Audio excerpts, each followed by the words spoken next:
Thank you so much for watching Landumc Goes There. Please subscribe and hit the like button and the bell notification button. The Rockford Files is an American detective drama television series that starred James Garner and aired on NBC from September of '74 to January of 1980. Garner portrays a Los Angeles private investigator named Jim Rockford, with Noah Berry Jr. in a supporting role as his father, Joseph Rocky Rockford. He's a retired truck driver.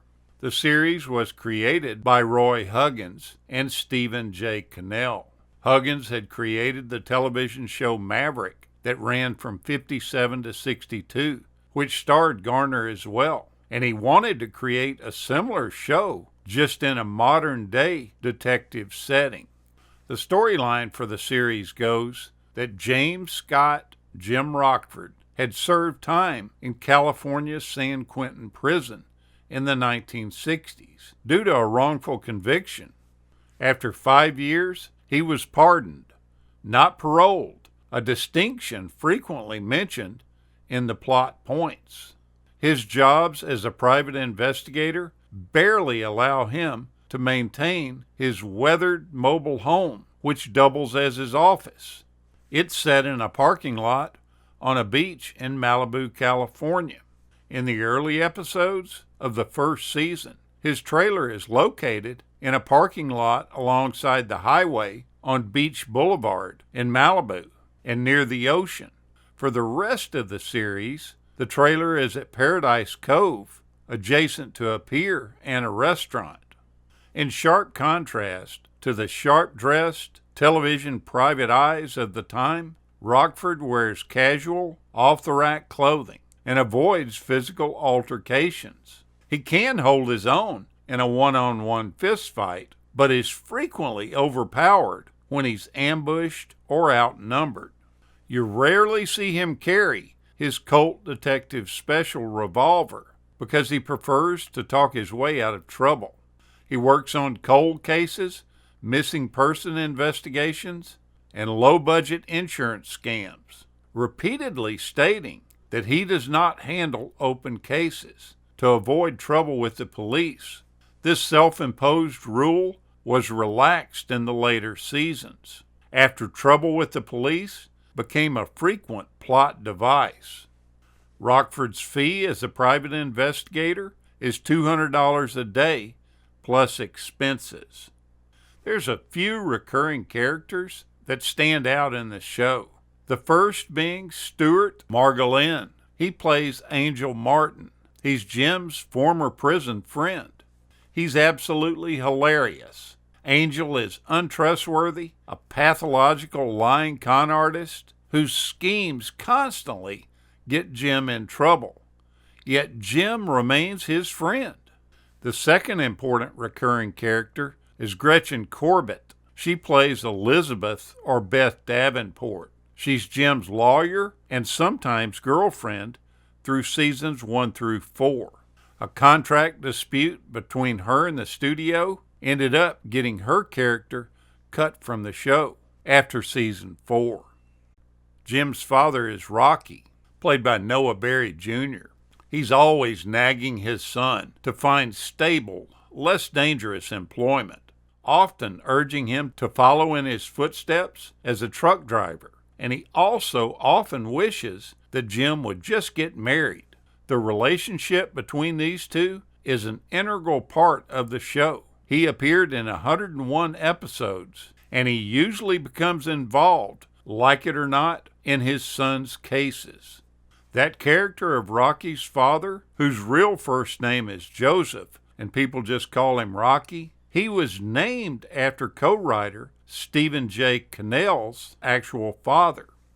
The name of Rockford, believe it or not, actually came from the co-writer looking through a list of Universal Studio employees, the actual directory that was at the studio. He saw the name and liked it and just ran with it. The character of Jim Rockford was originally written in an unproduced script for the ABC series Toma from 1973. That script was rewritten as the pilot for this show. ABC and NBC had real problems with the Rockford scripts. The executives at both networks thought that the dramatic series scripts were just too funny. The writers were always ordered to take out the funny lines. The writers, and eventually James Garner, refused to do this.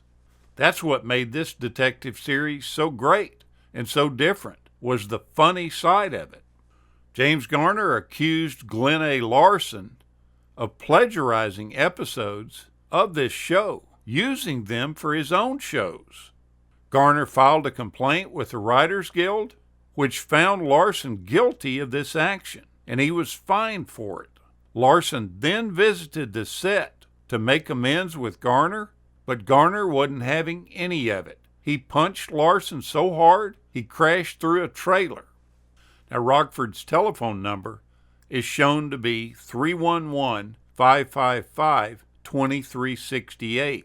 This all seen during the opening credits. The 555 prefix numbers were set aside by AT&T at the time as safe numbers, which would never be used as a real phone number, and this done so that they could be seen in many American-made films and TV shows.